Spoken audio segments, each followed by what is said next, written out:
the Foo Fighters in what you could call the post-Taylor Hawkins era. I think a lot of us expected that with a new era and perhaps a bit of a new sound, there'd be some different gear choices, especially from their main guitarist, Chris Shiflett. And one thing I definitely don't think a lot of us were expecting, however, is to see Chris playing two different Fender offset guitars. At various shows now that we've had in 2023, we've seen Chris playing two different Fender Jazzmasters. One in a brilliant candy apple red finish and one in what I believe is Lake Placid blue, both with matching headstocks. And these are two new guitars that I personally don't ever remember seeing Chris playing, and I've watched a lot of Foo Fighters footage over the years, them being my favorite band of all time since I think I was maybe 13. So I don't believe we've ever really seen Chris playing a guitar quite like this before. We're all free to some degree, the dance under the lights.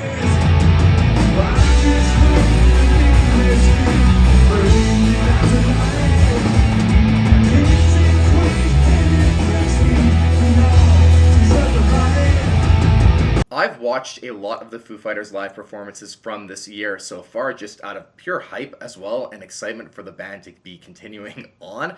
And the one song that it seems like the Jazzmaster is being used more oftentimes than not on is actually Rescued. It's pretty consistently at this point the Rescued guitar. And that kind of leads me to maybe theorize that that might be one of the guitars that Chris used to record his parts on for Rescued in the studio, a Jazzmaster. Now that kind of brings us along to, I could see an argument for that being like, well, preparing music for concerts, he didn't use a Jazzmaster. And that could just be as simple as maybe he didn't have a white Jazzmaster to use because they were stuck with using only white guitars for that live performance.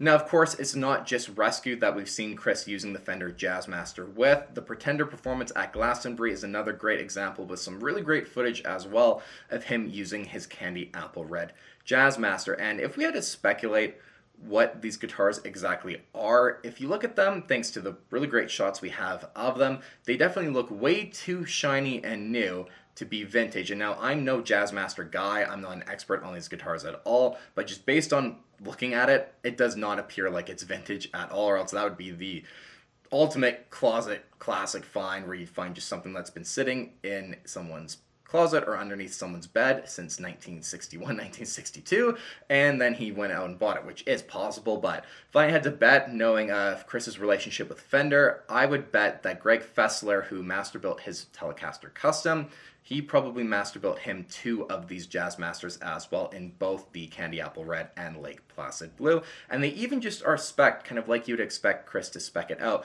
We know that he's mentioned that he loves the bigger block inlays, and both Jazzmasters feature those as well. And when you think about it, the Jazzmaster does make sense sonically in terms of being used with the Foo Fighters as well, because Chris has mentioned that he likes P90s in the band because it kind of helps him find his own space within the sonic landscape of a three-guitar band. And while Jazzmaster pickups are not P90s, they kind of help to fill a very similar space, but do a bit of their own unique thing at the same time. And I think it's just really cool in general that we're seeing Chris playing a bit of a different guitar with a new era, some different guitars, some new sounds. I think that's just all what's to be expected, and for the next album after this and tours after this one, I think we'll see even more evolution of the sound of the band. And as always, I really like what Chris does and what he has brought to the Foo Fighters ever since he joined all those years ago, especially on this tour as well. I don't know if this is just me thinking this, but it seems to me at least like he's switching guitars a lot more often than normal, where we're seeing him use a different guitar almost every other song, or every few songs at least. He's bringing out a Flying V, an Explorer, a Les Paul, even some ES style Gibson guitars as well, the Telecasters and Jazzmasters. We are seeing quite a lot of variation in the guitars that he's using on one single night. And I think that's just really cool because it shows that he really cares about his sound with the band and what he's trying to accomplish, and the differences even in the way the guitars make him play and how he feels playing these guitars on stage as well, and the different personalities these instruments bring to the performances as well. Let me know your thoughts in the comments down below on Chris using a couple of Jazzmasters now live with the Foo Fighters, if you're a fan of that move and how it sounds.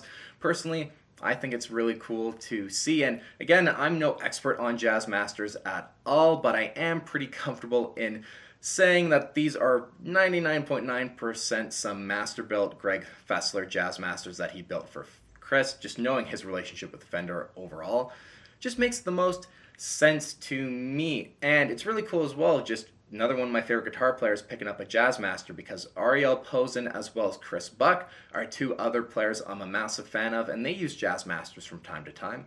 And now seeing Chris use them is kind of like, all right, I'm getting a little bit more curious into Jazzmasters, so maybe I'll learn a bit more about them in the future.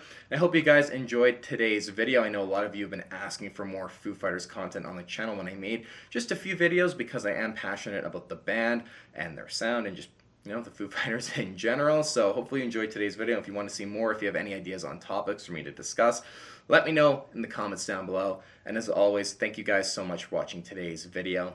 Take care, and we'll see you on the next one.